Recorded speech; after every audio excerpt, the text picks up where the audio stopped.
Welcome to On Air, a project that explores artist residencies as sites for community engagement in Mi'kma'ki, Nova Scotia.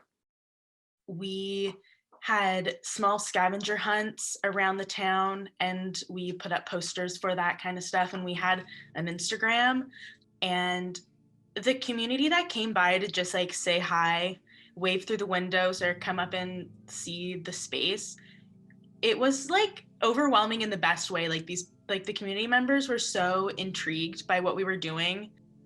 Honestly, it was so fun. In Yellowknife, the artists dumpster dive on a regular basis, as does everybody in the community, because it's such a transitional community.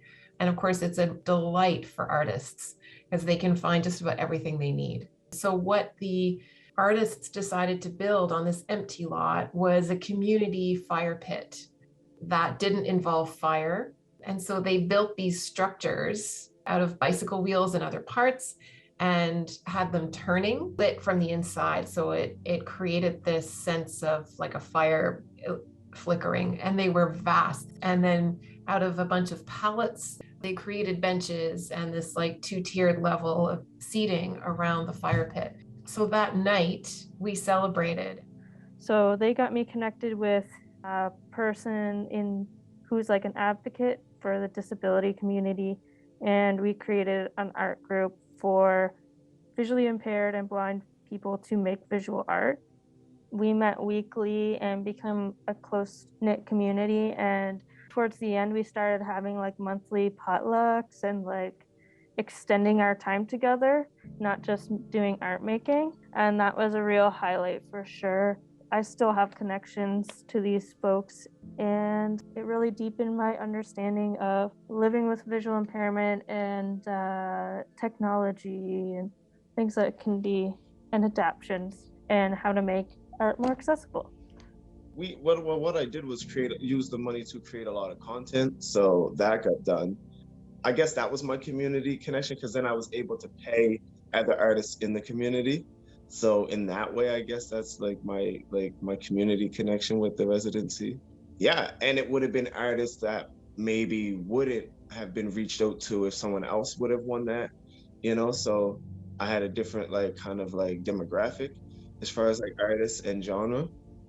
And there was music, and somebody came and made bannock and jam and served it up to everybody. And we had conversations. And so we had these Buddhist prayer flag style tables set up where people could write what their wishes were for the downtown community and what their issues were and what their challenges were, what they loved, what they hated, and hang them up on these prayer flag lines that we had set up.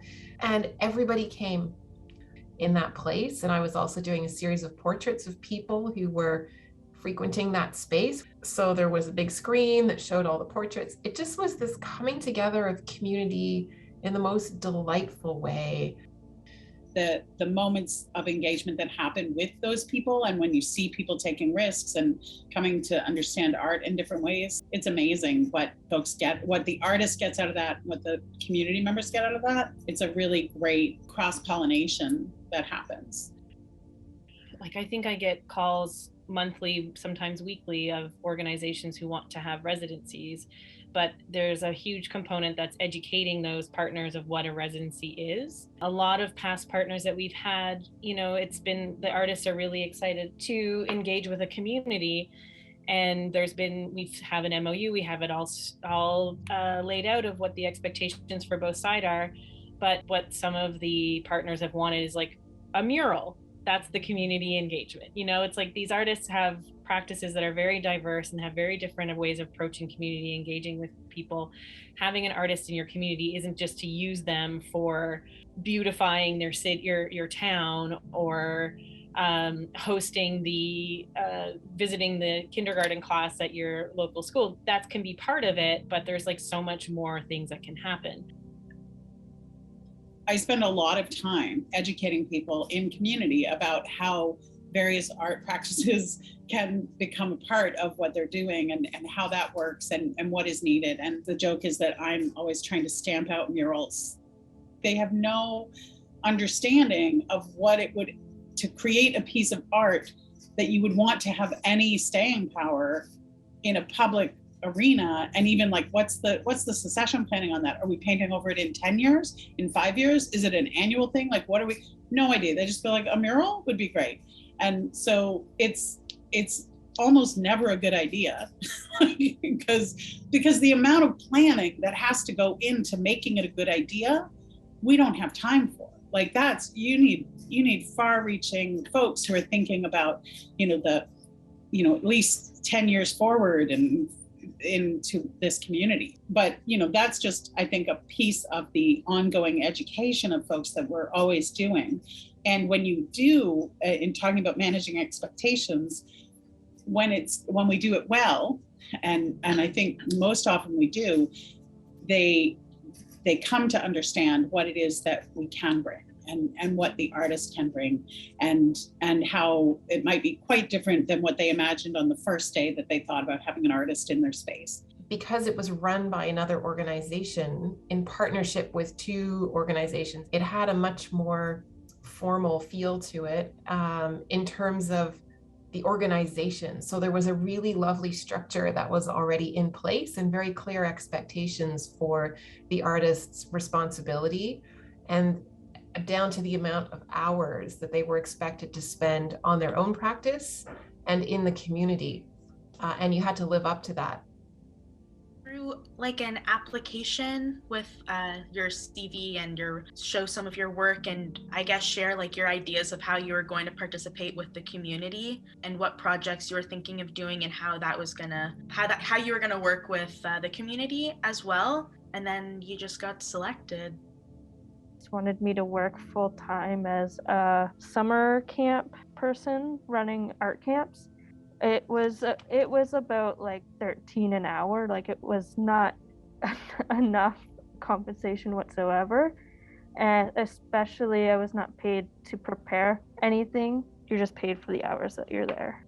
Just making sure that our communication is like, this is about business development. We, as a music industry association, while we support your creativity and your like creations, we are building business basically. So it's important to us that like you have a sustainable career model and you are capable of furthering that career in whatever way that means. It's very important for regular check-ins and checkups. I don't think any artist in residence should feel like forgotten. Yeah, the biggest one would probably just be lack of communication. Like I said, once we found out what it was, we could have like readjusted, but like, I don't know, just a lack of communication because, just a whole lot of like factors that like nobody could control or predict. But I mean, they gave me a boatload of money, so it was, it was like, that's what I used to wipe my tears. I was not contacted before, during, or after the residency. And I kind of knew this going in because I had been warned. So I used that information to my benefit to kind of like, okay, I will not expect anything from them. But it, to me, is an injustice to have their name on everything that I did, because I had to put the logo or give them credit.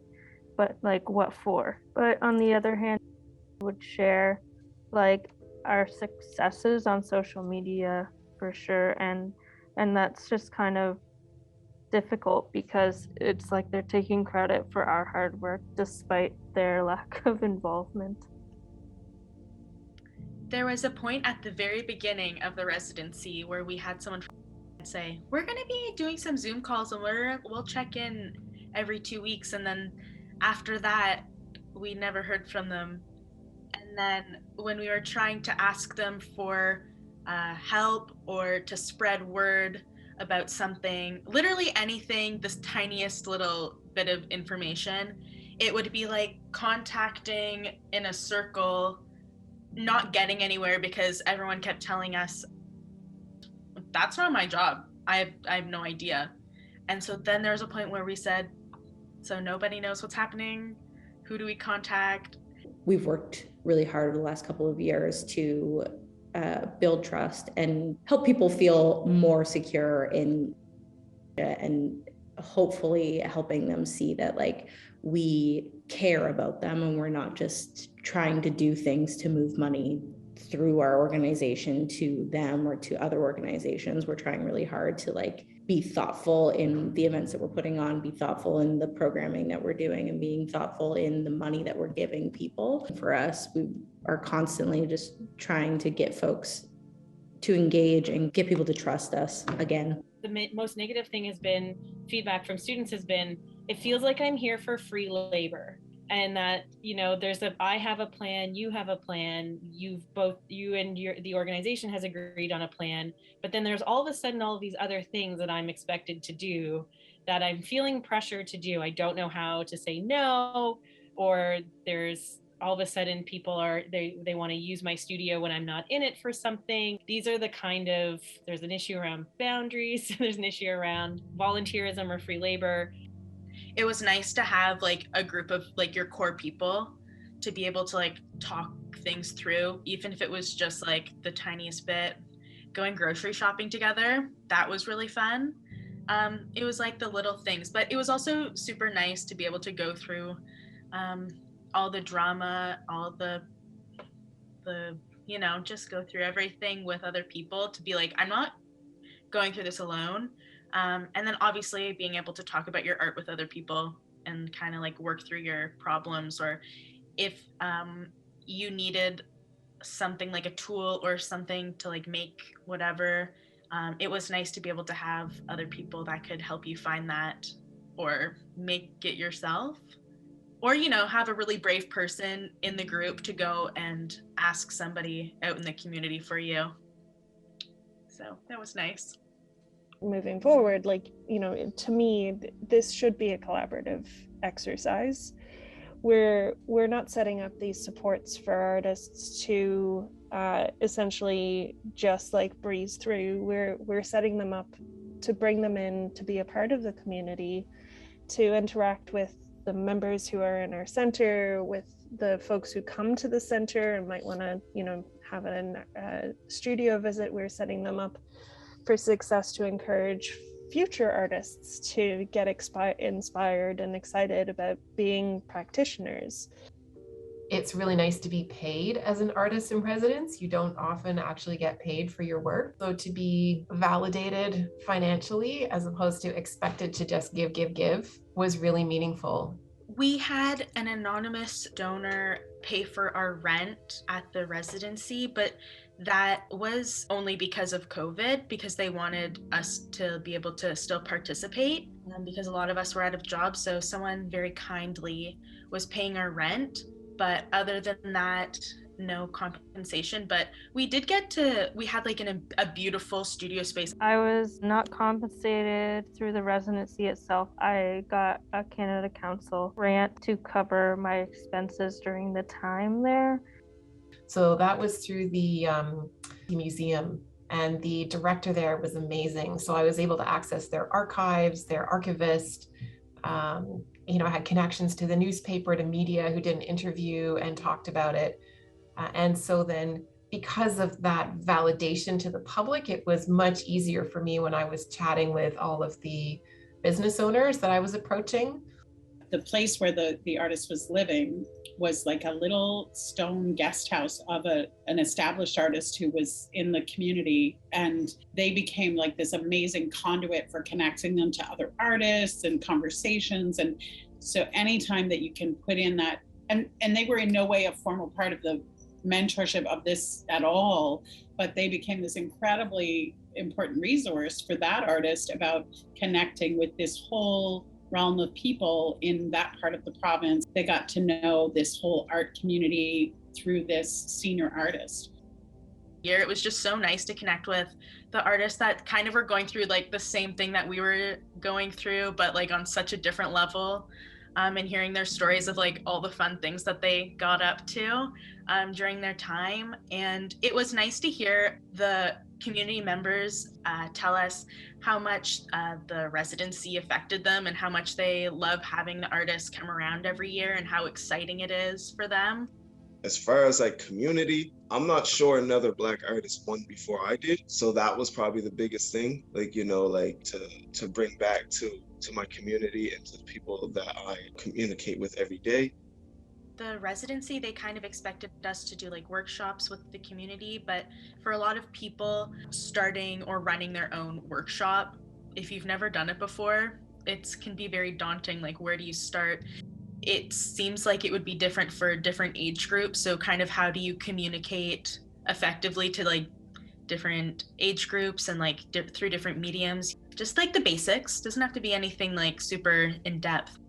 The only sort of training I could think of was like where you're dealing with different communities, it would be helpful to have like some sort of basic first aid or anything that you would have in that kind of job if in a different circumstance, or if you're working with children, to have some sort of training for that. Yeah, I think the mentorship is very important aspect of residency that I missed out on, and I don't know like how much anybody else would have needed that, but I definitely would definitely need that kind of like guidance during a residency, especially if it's a year long. So I think that's the biggest thing for me. So if each organization had some artists who were available to be mentors in the community for artist residencies, and you could kind of match people up, and you know, maybe not someone who needs to be contacted every day, but someone there who's there to champion you and lift you up if you're struggling or if you have questions, and can also then maybe make some introductions for you in the community, would be fantastic.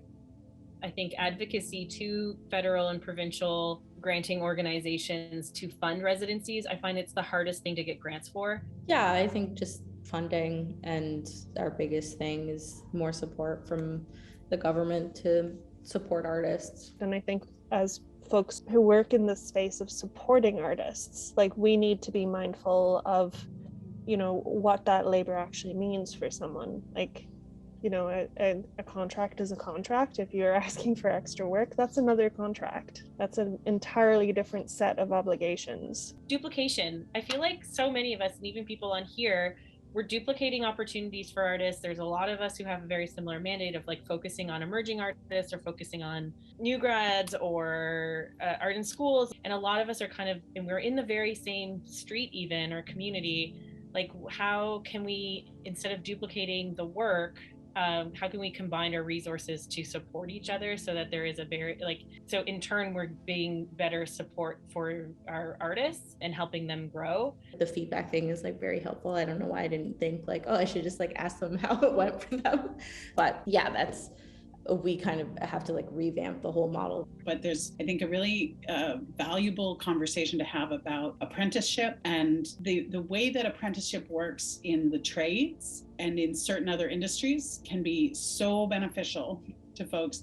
And although there is a real tradition of apprenticing in art practices and craft practices, there isn't a real tradition of people getting paid to be apprentices, which there is in trades. I wonder if like a sort of survey of, you know, programs that exist in Nova Scotia is a good idea. Like, you know, kind of doing a map of what there is and who the different programs cater to. I think that would be useful for all of us in terms of knowing where we exist within the landscape, but then also for artists who are interested in applying for residencies, knowing what's available to them. Ideally, there'd be more mentorship opportunities and more networking opportunities, because that's the only way to like grow here in this industry, as I see it. Like, you need to have a pretty big network of people that do different things so that you can learn from them and learn things that you don't know, I guess. You know, I want to make sure that artists are coming in and they're enjoying their time here, that they're coming away with meaningful experiences and that they're learning to, and maybe they like it and they want to stay. That would be great too. Ultimately, like, you know, it is all about feeling welcome and warm and, you know, having that generative inspiration coming from your surroundings. They should want you to be the best version of yourself in a new space. So I think consistent communication is very important. That is such a great way to sum it up. it's so clear artist residencies can have an impact on communities, organizations, and artists. We were really inspired with the quality, honesty, and intensity of these conversations, and are so grateful to all of our participants. On AiR is a collaboration between Heather Wilkinson, Melissa Marr, and Ryan Veltmeyer as steering committee members of the Nova Scotia Hub for the Art for Social Change Network. Hopefully, On AiR encourages more dialogue across the country to support creative and socially engaged opportunities. We warmly welcome feedback and look forward to further dialogue that this conversation might encourage. Thank you for live drawing by artist Rachel Dara and to media artist Christian McGinty Steele, who each brought enthusiasm and curiosity to their critical roles in sharing these stories. On AiR was made possible with support from Judith Marcue's projects and the International Centre of Art for Social Change. We acknowledge the support of Canada Council for the Arts through the Digital Strategy Fund, Digital Literacy, and Intelligence component. Wonderneath and Youth Art Connection acknowledge support from Arts Nova Scotia and Halifax. Wonderneath and Youth Art Connection are both community-engaged arts organizations working out of Shabuktuk, Halifax.